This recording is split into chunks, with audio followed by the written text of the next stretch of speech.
विधिक संवैधानिक लेख। भारत के संविधान में संशोधन प्रक्रिया एवं सीमाएं। शंकर प्रसाद तिवारी, विनय। 26 जनवरी 1950 को संविधान लागू होने के बाद से यद्यपि देश ने कई प्रकार के उतार चढ़ाव देखे हैं, मगर इसके बावजूद देश में लोकतंत्र की मूल अवधारणा कायम रही है। भारत में लोकतंत्र की मूल भावनाएं तमाम विविधताओं, विसंगतियों, चुनौतियों तथा उतार चढ़ावों के बावजूद अगर अक्षुण्ण, उपादेय, प्रासंगिक तथा प्रगतिशील बनी रही हैं, तो इसमें भारत के मूल संविधान तथा उसमें समयकाल परिस्थितियों के अनुसार किए गए आवश्यक संशोधनों का बेहद महत्वपूर्ण योगदान रहा है। संविधान संशोधन की प्रक्रिया के प्रकार। 1. साधारण बहुमत से संसद के सदनों में संशोधन। ऐसे उपबंध जिनका कोई विशेष संवैधानिक महत्व नहीं होता में संशोधन अनुच्छेद 368 से इतर संसद के दोनों सदनों में साधारण बहुमत से किया जाता है। संविधान के ऐसे उपबंधों को संशोधन के लिए संसद का साधारण बहुमत अर्थात लोकसभा तथा राज्यसभा के दोनों सदनों में उपस्थित अथवा मत देने वाले आधे या उससे अधिक सदस्यों की सहमति आवश्यक होती है। ऐसे उपबंध जो साधारण बहुमत से संशोधित किए जा सकते हैं निम्न हैं। 1. अनुच्छेद 2 भाग 1 नए राज्यों का प्रवेश अथवा स्थापना, गठन। 2. अनुच्छेद 3 भाग 1 नए राज्यों का निर्माण और वर्तमान राज्यों के क्षेत्रों, सीमाओं, परिसीमन या नामों में परिवर्तन। 3.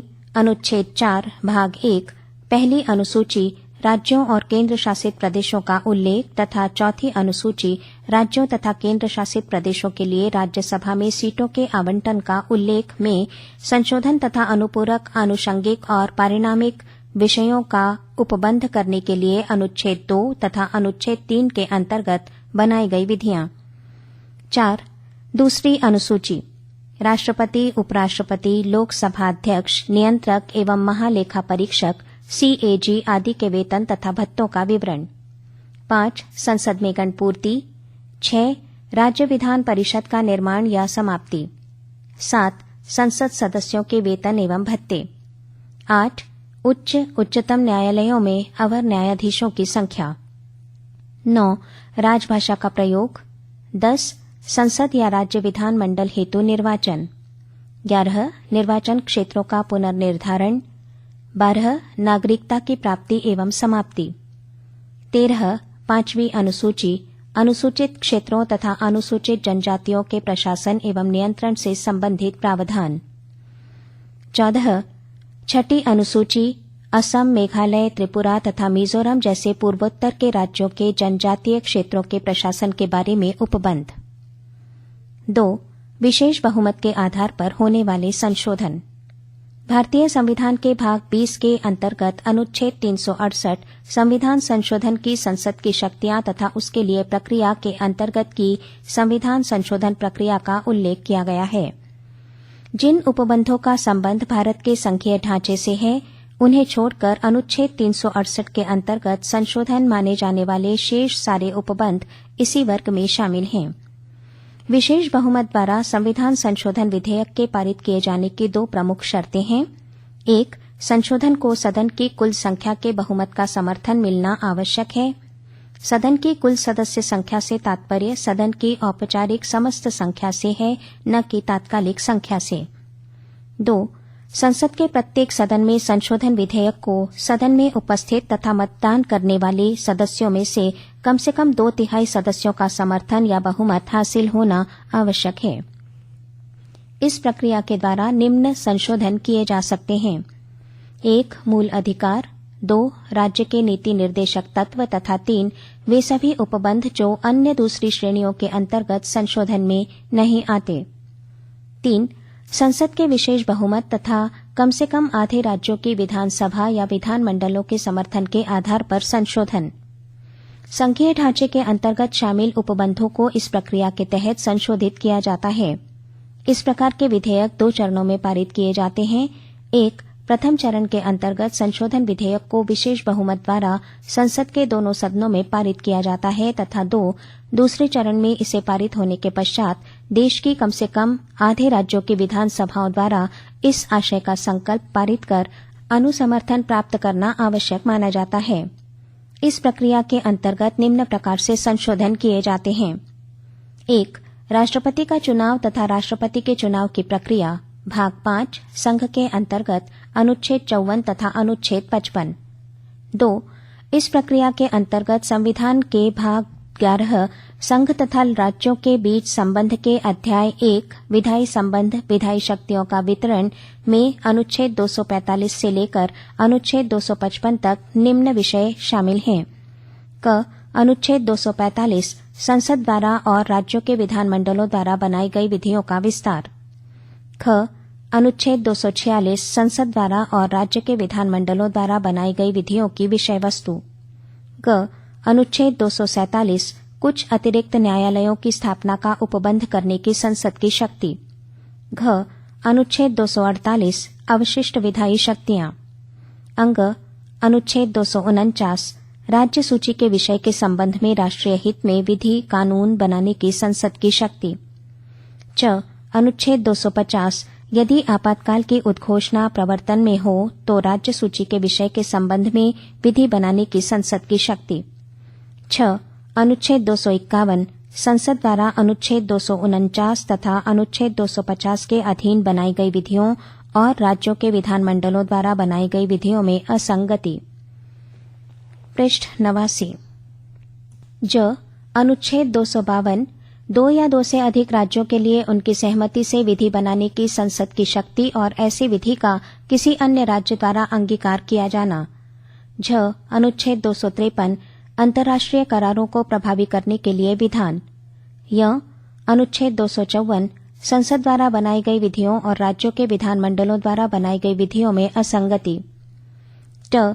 अनुच्छेद 255 सिफारिशों और पूर्व मंजूरी के बारे में अपेक्षाओं को केवल प्रक्रिया के विषय मानना। 3. 7वीं अनुसूची से संबद्ध विषय 7वीं अनुसूची में केंद्र तथा राज्यों के मध्य विधायी शक्तियों के वितरण से संबंधित संघ सूची 97, राज्य सूची 66 एवं समवर्ती सूची 47 का उल्लेख किया गया है। 4. उच्चतम न्यायालय तथा उच्च न्यायालय। 5. संसद में राज्यों का प्रतिनिधित्व। 6. संविधान संशोधन करने की शक्ति। संविधान संशोधन की प्रक्रिया के चरण। सर्वप्रथम संशोधन संबंधी विधेयक का प्रस्ताव संसद के दोनों सदनों राज्यसभा तथा लोकसभा में से किसी भी सदन में प्रस्तुत किया जाता है। इसके लिए राष्ट्रपति की अनुमति लेनी आवश्यक नहीं मानी जाती। विधेयक किसी मंत्री या गैर सरकारी सदस्य द्वारा प्रस्तावित या प्रस्तुत किया जा सकता है। संविधान संशोधन विधेयक के मामले में संयुक्त बैठक, संयुक्त संसदीय बैठक का कोई प्रावधान नहीं है। विधेयक को पृथक पृथक दोनों सदनों में विशेष बहुमत द्वारा पारित करना अनिवार्य है। संघात्मक संघीय ढांचे में संशोधन से संबंधित विधेयक को कम से कम आधे राज्यों के विधानमंडलों का समर्थन बहुमत हासिल होना आवश्यक है। राष्ट्रपति संवैधानिक रूप से संविधान संशोधन विधेयक को अनुमति या सहमति देने को बाध्य है। वो पुनर्विचार हेतु विधेयक को नहीं भेज सकते। 24वें संविधान संशोधन अधिनियम 1971 के माध्यम से अनुच्छेद 368 के 2 में संशोधन करके अनुमति देगा शब्द रख दिए गए हैं, जिनके माध्यम से ऐसे विधेयकों को वीटो करने की शक्ति राष्ट्रपति से छिन गई है। संविधान संशोधन की शक्ति पर निर्धारित सीमाएं। वर्ष 1951 में शंकरी प्रसाद बनाम भारत संघ वाले मामले में उच्चतम न्यायालय ने निर्धारित किया कि अगर अनुच्छेद 368 का प्रयोग करते हुए कोई संविधान संशोधन अधिनियम पारित किया जाता है तो वो अनुच्छेद 13 के 2 के अंतर्गत विधि नहीं माना जाएगा। दरअसल भाग 3 मूल अधिकार के अंतर्गत अनुच्छेद 13 के 2 में विधि एवं अध्यादेश की परिभाषा दी गई है, जिसमें कहा गया है कि राज्य के द्वारा किसी भी ऐसी विधि या अध्यादेश या अधिनियम का निर्माण नहीं होगा जो भाग 3 में वर्णित मूल अधिकारों के प्रतिकूल हो। अगर ऐसी विधियां सरकार द्वारा लाई जाती हैं तो उन्हें असंवैधानिक घोषित कर दिया जाएगा। वर्ष 1965 में सज्जन सिंह बनाम राजस्थान राज्य मामले में भी उच्चतम न्यायालय ने निर्धारित किया था कि अनुच्छेद 368 के अंतर्गत मूल अधिकारों में संशोधन किया जा सकता है। वर्ष 1967 में गोलकनाथ बनाम पंजाब राज्य के मामले में उच्चतम न्यायालय ने ये निर्णय दिया था कि अनुच्छेद 368 के तहत भी संसद को ये शक्ति नहीं दी जा सकती कि वो मूल अधिकारों को छीनने, हनन करने या उन्हें न्यूनतम करने की विधि बनाए। मगर इस निर्णय का प्रभाव कम करने के लिए सरकार द्वारा 24वां संविधान संशोधन अधिनियम 1971 पारित किया गया। वर्ष 1973 में केशवानंद भारती बनाम केरल राज्य मामले में उच्चतम न्यायालय के 13 न्यायाधीशों की खंडपीठ ने ये तय किया कि 1. संसद अनुच्छेद 368 के तहत मूल अधिकारों के संशोधन करने के लिए उतनी ही सक्षम है जितनी कि संविधान के किसी अन्य भाग का, तथा 2. परंतु संसद को संविधान का संशोधन कर संविधान के आधारभूत ढांचे का उल्लंघन या अतिक्रमण करने का अधिकार नहीं है। केशवानंद भारती के मामले में दिए गए उच्चतम न्यायालय के निर्णय के प्रभाव को न्यूनतम या खत्म करने के लिए 42वां संविधान संशोधन अधिनियम 1976 पारित किया। इसके तहत अनुच्छेद 368 में खंड 4 और खंड 5 जोड़े गए, जिनमें इस बात का स्पष्ट उल्लेख किया गया कि संविधान में संशोधन करने के संसद के अधिकार पर किसी प्रकार का कोई निर्बंधन या प्रतिबंध नहीं होगा। वर्ष 1980 में मिनर्वा मिल्स बनाम भारत संघ मामले में उच्चतम न्यायालय ने अनुच्छेद 368 के खंड 4 तथा खंड 5 को अवैध घोषित कर दिया, क्योंकि ये दोनों खंड संसद को संविधान संशोधन की अतिरिक्त व असीमित शक्ति देकर न्यायिक प्रक्रिया तथा न्यायिक पुनरीक्षण की शक्ति को सीमित या न्यूनतम कर रहे थे, जबकि न्यायिक पुनरीक्षण संविधान के आधारभूत लक्षणों में शामिल है।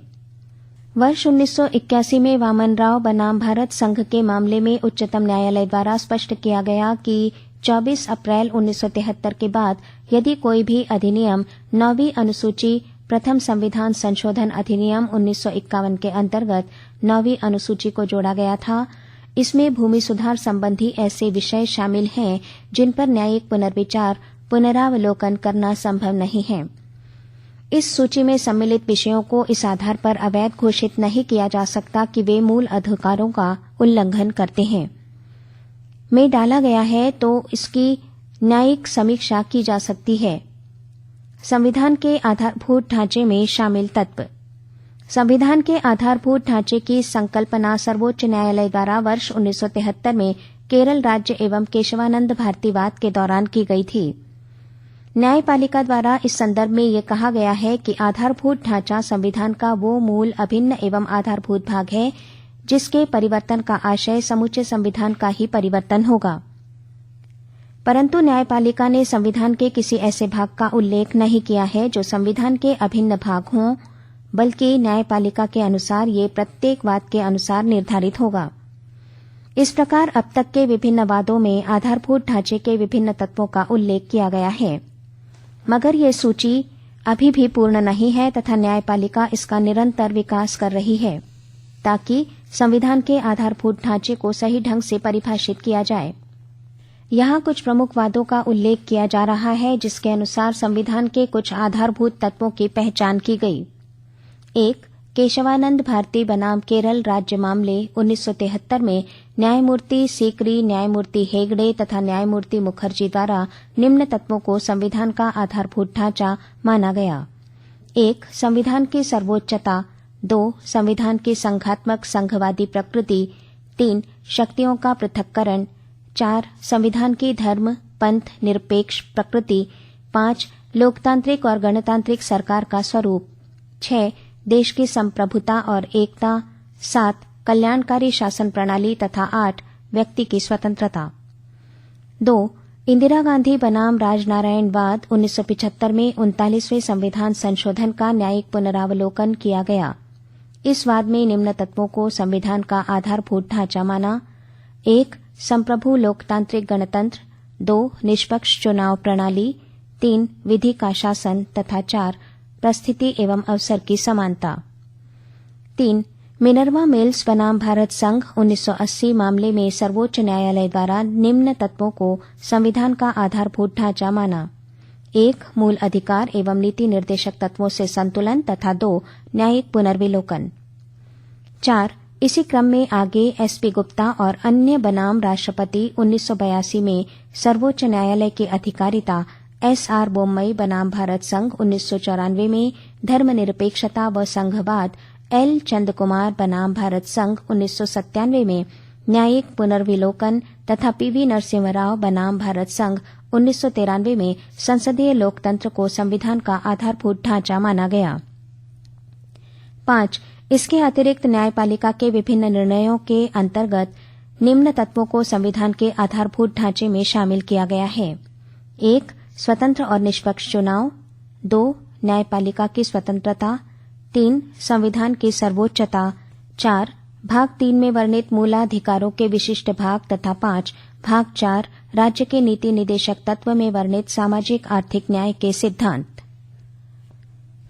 पृष्ठ 90।